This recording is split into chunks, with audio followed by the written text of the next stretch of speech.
اسی نام سے مشہور ہوئے۔ یہ بھی رسول اکرم صلی اللہ علیہ وسلم کا معجزہ ہے کہ اس کے بعد ابو عبیدہ رضی اللہ عنہ ایسے خوبصورت دکھتے تھے کہ ان کے چہرے سے نگاہ نہیں ہٹتی تھی۔ ام ایمن رضی اللہ تعالی عنہا جو رسول اکرم صلی اللہ علیہ وسلم کے بچپن میں آپ علیہ السلام کی دائیہ رہ چکی تھی، آپ علیہ السلام پر جھکی ہوئی تھی۔ اس وقت تک آپ علیہ السلام کی طبیعت سنبھل چکی تھی۔ اچانک ایک تیر ام ایمن رضی اللہ تعالی عنہا کی پیٹھ میں اتر گیا اور اس کے ساتھ ہی دور سے ایک قہقہا سنائی دیا۔ سب نے ادھر دیکھا تو قریش کا ایک آدمی حبان بن الارقا دور کھڑا ہنس رہا تھا، اس کے ہاتھ میں کمان تھی۔ یہ تیر اسی نے چلایا تھا۔ وہ ہنستا ہوا پیچھے کو مڑا۔ رسول خدا صلی اللہ علیہ وسلم نے ایک تیر سعد بن ابی وقاص رضی اللہ عنہ کو دے کر کہا، یہ شخص یہاں سے تیر لے کر ہی واپس جائے۔ سعد رضی اللہ عنہ نے جو تمام قبائل میں تیر اندازی میں خصوصی شہرت رکھتے تھے، کمان میں تیر ڈال کر حبان پر چلایا۔ تیر حبان کی گردن میں اتر گیا۔ سعد رضی اللہ عنہ کے تمام ساتھیوں نے بڑی زور سے قہقہا لگایا اور حبان نے ڈگمگاتے ہوئے چند قدم اٹھائے اور وہ گر پڑا۔ آج خالد بن ولید جب مدینہ کی طرف بڑھتے جا رہے تھے اور احد کی پہاڑی افق سے اوپر ہی اوپر اٹھتی آ رہی تھی، انہیں اپنے کچھ ساتھی یاد آنے لگے۔ عقیدوں کے اختلاف نے بھائی کو بھائی کا دشمن بنا دیا تھا، لیکن خالد کو یہ خیال بھی آیا کہ بعض لوگ اپنے عقیدے کو اس لیے سچا سمجھتے ہیں کہ وہ اس کے پیروکار ہوتے ہیں۔ حق اور باطل کے فرق کو سمجھنے کے لیے بڑی مضبوط شخصیت کی ضرورت ہوتی ہے۔ ایک سوال انہیں پریشان کرنے لگا، میں مدینہ کیوں جا رہا ہوں؟ اپنا عقیدہ مدینہ والوں پر ٹھوسنے کے لیے یا ان کا عقیدہ اپنے اوپر مسلط کرنے کے لیے؟ اسے ابو سفیان کی آواز سنائی دی جو ایک ہی روز پرانی تھی۔ کیا یہ سچ ہے کہ تم مدینہ جا رہے ہو؟ کیا تمہاری رگوں میں ولید کا خون سفید ہو گیا ہے؟ صحرا میں جاتے ہوئے ان آوازوں نے کچھ دور تک اس کا تعاقب کیا، پھر وہ اپنے ان دوستوں کی یاد میں کھو گیا جن کے خلاف وہ لڑا اور جن کا خون ان کے سامنے بہہ گیا۔ ان میں ایک مصعب بن عمیر رضی اللہ عنہ بھی تھے۔ قریش جو مارکے سے منہ موڑ گئے تھے، کچھ دور ہی پہنچے تھے کہ خالد نے اپنے گھوڑے کو ایڑ لگائی اور ابو سفیان کو جا پکڑا۔ اس نے ابو سفیان سے پوچھا، تم لوگ جنگ کو ادھورا چھوڑ کر کہاں جا رہے ہو؟ مسلمانوں کا دم خم ختم ہو چکا ہے۔ ابو سفیان بھی یہی چاہتا تھا کہ یہ مارکا فیصلہ کن نتیجے پر پہنچے۔ قریش کے چند سوار وہیں سے پلٹ آئے۔ خالد دیکھ چکے تھے کہ رسول اکرم صلی اللہ علیہ وسلم کہاں ہے۔ یہاں پھر ابو سفیان نے خالد کو کسی اور طرف بھیج دیا اور کچھ آدمیوں کو نبی علیہ السلام پر حملے کا حکم دے دیا۔ اب رسول کریم صلی اللہ علیہ وسلم کے ساتھ کچھ اور مسلمان آن ملے تھے۔ اب پھر ابن قمع لڑتے ہوئے مسلمانوں کا حلقہ توڑ کر رسول اکرم صلی اللہ علیہ وسلم تک پہنچنے کی کوشش کرنے لگا۔ اس وقت رسول اکرم صلی اللہ علیہ وسلم کے پاس مصعب بن عمیر کھڑے تھے اور عمارہ اپنے قریب پڑے ہوئے 2-3 زخمیوں کو پانی پلا رہی تھی۔ انہوں نے جب قریش کو ایک بار پھر حملے کے لیے آتے دیکھا تو زخمیوں سے ہٹ کر انہوں نے ایک زخمی کی تلوار اٹھا لی اور قریش کے مقابلے میں ڈٹ گئے۔ قریش کا سب سے پہلا سوار جو ان کے قریب آیا اس تک وہ نہیں پہنچ سکتی تھی، اس لیے انہوں نے تلوار سے اس کے گھوڑے پر ایسا وار کیا کہ گھوڑا گر پڑا۔ سوار گھوڑے کے دوسری طرف گرا۔ عمارہ رضی اللہ عنہا نے گھوڑے کے اوپر سے کود کر قریش کے اس آدمی پر وار کیا اور اسے زخمی کر دیا۔ وہ اٹھا اور بھاگ کھڑا۔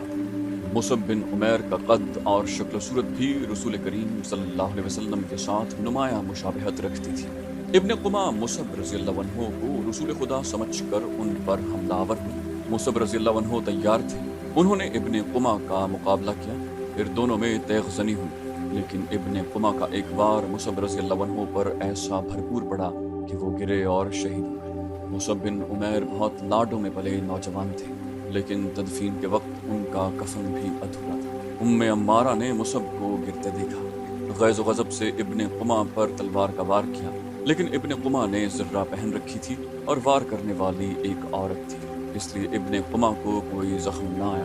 ابن قمع نے عمارہ رضی اللہ عنہ کے کندھے پر بھرپور وار کیا، جس سے وہ شدید زخمی ہو کر گر پڑی۔ اس وقت رسول کریم صلی اللہ علیہ وسلم جو قریب ہی تھے ابن قمع کی طرف بڑھے، لیکن ابن قمع نے پینترا بدل کر آپ علیہ السلام پر ایسا وار کیا جو آپ علیہ السلام کے خود پر پڑا۔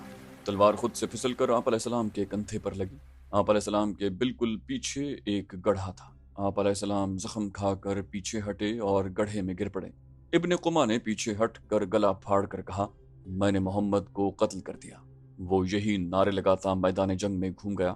اس کی آواز قریش نے بھی سنی اور مسلمانوں نے بھی۔ قریش کو تو خوش ہونا ہی تھا، مسلمانوں پر اس کا بڑا تباہ کن اثر ہوا۔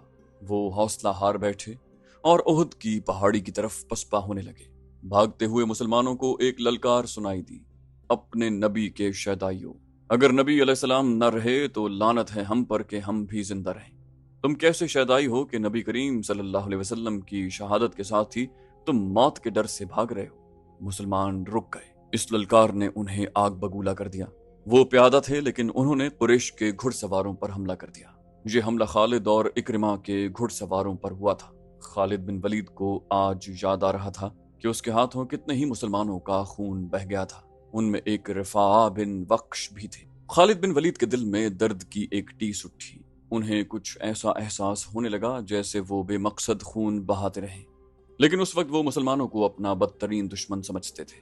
اب مسلمانوں کا دم خم ٹوٹ چکا تھا۔ پیادے گھڑ سواروں کا مقابلہ کب تک کرتے؟ وہ مجبور ہو کر پہاڑی کی طرف پسپا ہونے لگے۔ رسول اکرم صلی اللہ علیہ وسلم بھی اپنے ساتھیوں کے ساتھ ایک تنگ سی وادی کی طرف جا رہے تھے۔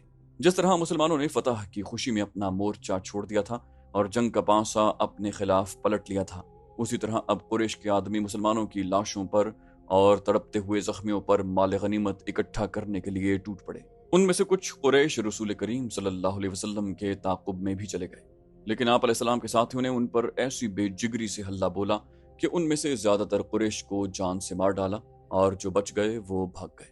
رسول اکرم صلی اللہ علیہ وسلم ایک بلند جگہ پہنچے۔ آپ علیہ السلام نے وہاں سے صورتحال کا جائزہ لیا۔ آپ علیہ السلام کے 30 صحابہ میں سے 16 شہید ہو چکے تھے، جو 14 زندہ تھے ان میں زیادہ تر زخمی۔ آپ علیہ السلام نے بلندی سے میدان جنگ کا جائزہ لیا۔ آپ کو کوئی مسلمان نظر نہیں آ رہا تھا۔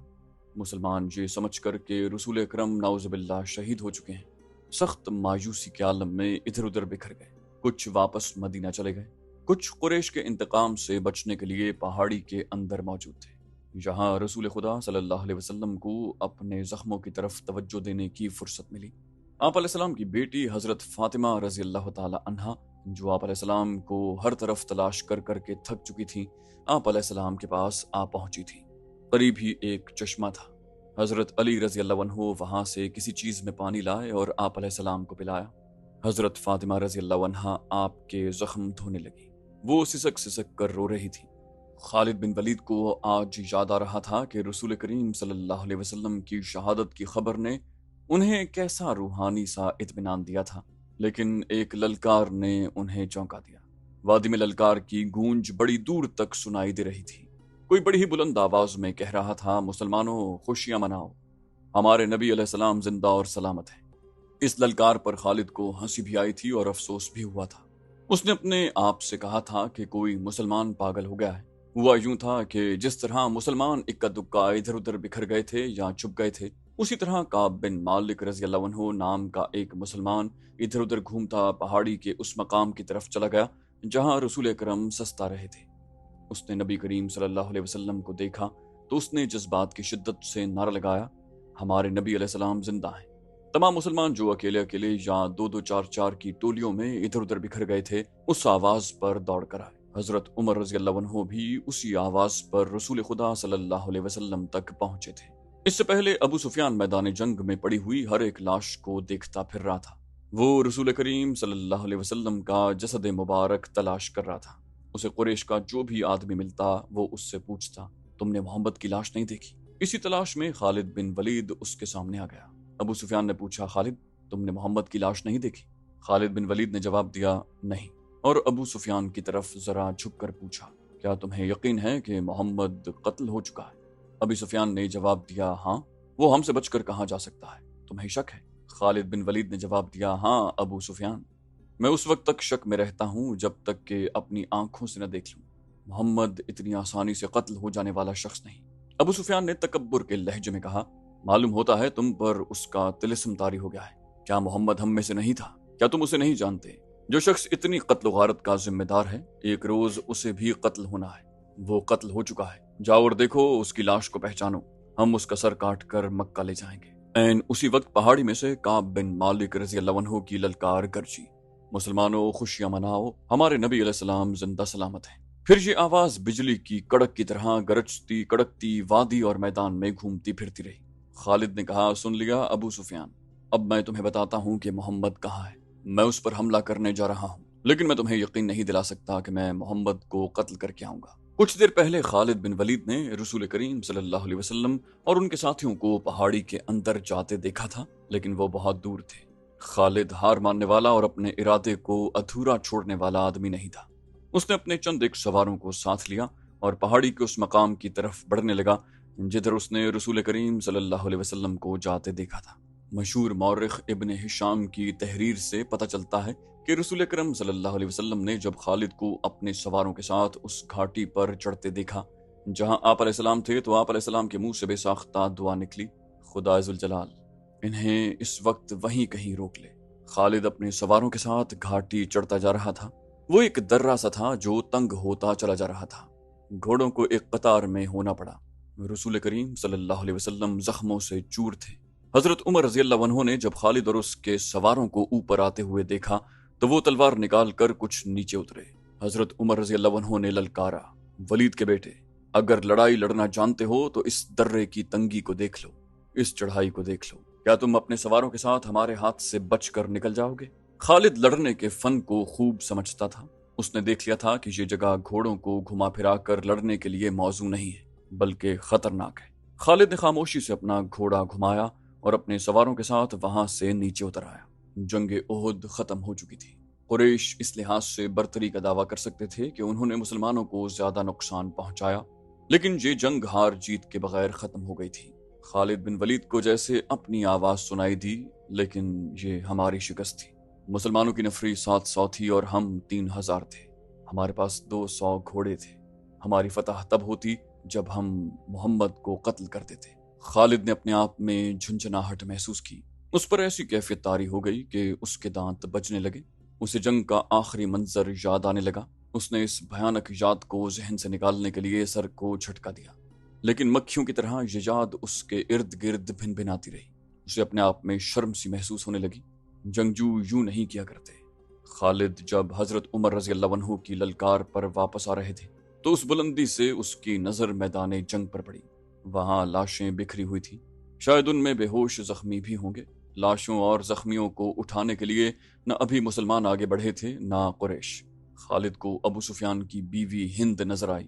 وہ ہاتھ میں خنجر لیے ہوئے دوڑے چلی آ رہی تھی۔ اس کے اشارے پر قریش کی وہ عورتیں جو قریش کے لشکر کے ساتھ آئی تھیں اس کے پیچھے پیچھے دوڑی آئیں۔ ہند ہر ایک لاش کو دیکھتی تھی۔ وہ اونچے قد کی اور فربہی مائل جسم کی پہلوان قسم کی عورت تھی۔ وہ ہر ایک لاش کو دیکھتی تھی۔ کوئی لاش اوندھے منہ پڑی ہوئی نظر آتی تو وہ پاؤں کی ٹھوکر سے اس لاش کو سیدھا کر کے دیکھتی۔ اس نے اپنے ساتھ کی عورتوں سے کہا کہ وہ حمزہ رضی اللہ عنہ کی لاش تلاش کریں۔ اسے حمزہ رضی اللہ عنہ کی لاش مل گئی۔ ہند بھوکے درندے کی طرح لاش کو چیرنے پھاڑنے لگی۔ اس نے دوسری عورتوں کو دیکھا جو اس کے قریب کھڑی تھی۔ ہند نے ان عورتوں سے یوں کہا جیسے وہ پاگل ہو چکی ہو، کھڑی کا دیکھ رہی ہو؟ یہ دیکھو میں نے اپنے باپ، اپنے چچا اور اپنے بیٹے کے قاتل کی لاش کا کیا حال کر دیا۔ جاؤ مسلمانوں کی ہر ایک لاش کا یہی حال کر دو اور سب کے کان اور ناک کاٹ کر لے آؤ۔ اب وہ عورتیں مسلمانوں کی لاشوں کو چیرنے پھاڑنے کے لیے وہاں سے ہٹ گئیں تو ہند نے خنجر سے حمزہ رضی اللہ عنہ کا پیٹ چاک کر کے اس کے اندر ہاتھ ڈالا۔ اس کا ہاتھ باہر آیا تو اس میں حمزہ رضی اللہ عنہ کا کلیجہ تھا۔ ہند نے وہ خنجر سے کاٹ لیا۔ اس نے اسی پر اکتفا نہ کیا۔ حمزہ رضی اللہ عنہ کے کلیجے کا ایک ٹکڑا کاٹ کر اس نے اپنے منہ میں ڈال لیا اور بری طرح اسے چبانے لگی، لیکن تھوڑی دیر کے بعد اس نے کلیجے کے اس ٹکڑے کو اگل دیا۔ خالد کو دور ابو سفیان کھڑا نظر آیا۔ ہند کی اس وحشیانہ حرکت نے خالد کا مزہ کرکرا کر دیا تھا۔ وہ جنگجو تھا، وہ صرف آمنے سامنے آ کر لڑنے والا آدمی تھا۔ اپنے دشمن کی لاشوں کے ساتھ یہ سلوک نہ صرف یہ کہ اسے پسند نہ آیا بلکہ اس نے نفرت کی نگاہ سے دیکھا۔ ابو سفیان کو دیکھ کر خالد بن ولید نے اپنے گھوڑے کو ایڑ لگائی اور ابو سفیان کے پاس جا کر گھوڑا روک دیا۔ خالد نے غصے اور حقارت کے ملے جلے لہجے میں کہا، ابو سفیان، کیا تم اپنی بیوی اور ان عورتوں کی اس وحشیانہ حرکت کو پسند کر رہے ہو؟ ابو سفیان نے خالد کی طرف ایسی نگاہوں سے دیکھا جن میں بے بسی کی جھلک تھی اور صاف پتہ چلتا تھا کہ اسے لاشوں کے ساتھ اپنی بیوی کا یہ سلوک پسند نہیں۔ خاموش کیوں ہو ابو سفیان؟ ابو سفیان نے دبی سی زبان میں کہا، تم ہند کو جانتے ہو خالد؟ یہ عورت اس وقت پاگلوں سے بدتر ہے۔ اگر میں یا تم اسے روکنے کے لیے آگے بڑھے تو یہ خنجر سے ہمارے پیٹ بھی چاک کر دے گی۔ خالد ہند کو جانتا تھا۔ وہ ابو سفیان کی بے بسی کو سمجھ گیا۔